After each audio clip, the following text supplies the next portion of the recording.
Super cyclone Amphan తీవ్రత తగ్గి పెను తుఫాన్గా మారింది. పశ్చిమ మధ్య బంగాళాఖాతం మీదుగా ఒడిశాను ఆనుకుని పశ్చిమ బెంగాల్ వైపు దూసుకొస్తోంది.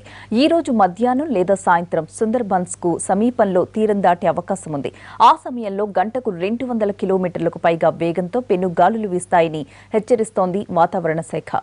అన్ని పోర్టుల్లో 3వ నంబర్ ప్రమాద హెచ్చరికలు జారీ చేశారు. అంఫన్ పెను తుఫాన్ తీర ప్రాంతాల్లో అలజడి సృష్టిస్తోంది. తీరం దాటే సమయంలో తీవ్ర బీభత్సం సృష్టించే ప్రమాదం ఉందని అధికారులు హెచ్చరిస్తున్నారు. ఈ తుఫాన్ 1999 తర్వాత రెండో అతిపెద్దదని భారత వాతావరణ శాఖ ప్రకటించింది. ప్రస్తుతం తీరం వెంబడి గంటకు 240 కిలోమీటర్ల వేగంతో గాలులు వీస్తున్నాయని తెలిపింది. ప్రస్తుతం ఇది ఉత్తర వాయువ్య దిశగా కదులుతోందని, పశ్చిమ బంగాల్లోని డిగా, బంగ్లాదేశ్లోని హతియా దీవుల మధ్య తీరం దాటే అవకాశం ఉందని వాతావరణ శాఖ అంచనా వేస్తోంది. ఇప్పటికే తీర ప్రాంతాల్లోని ప్రజలను సురక్షిత ప్రాంతాలకు తరలిస్తున్నారు. ఏ క్షణంలోనైనా తుఫాను తీరం దాటే అవకాశం ఉంది. సముద్రంలో అలలు ఎగసి పడుతున్నాయి. ఎప్పుడు ఏం జరుగుతుందో తెలియక తీర ప్రాంత జిల్లాల ప్రజలు వణికిపోతున్నారు. మత్స్యకారులు వేటకు వెళ్లొద్దని వాతావరణ శాఖ హెచ్చరిస్తోంది.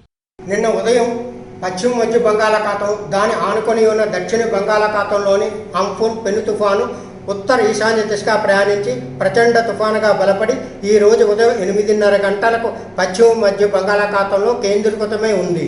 ఇది ఒడిశాలోని పరదీపుకు దక్షిణ దిశగా 480 కిలోమీటర్లు, పశ్చిమ బెంగాల్లోని డిగాకు దక్షిణ నైరుతి దిశలో 630 కిలోమీటర్ల దూరంలోనూ కేంద్రీకృతమై ఉంది.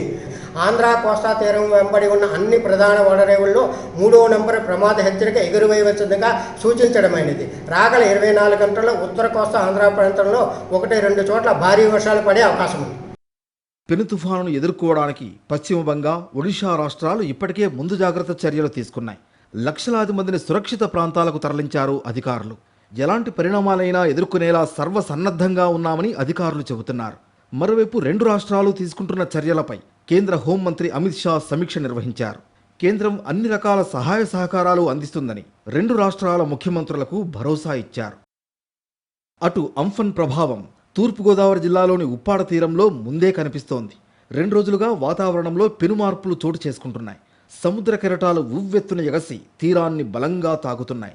వీటి ప్రభావానికి రహదారికి రక్షణగా వేసిన రాళ్లు ఎగిరి రోడ్డుపై పడుతున్నాయి.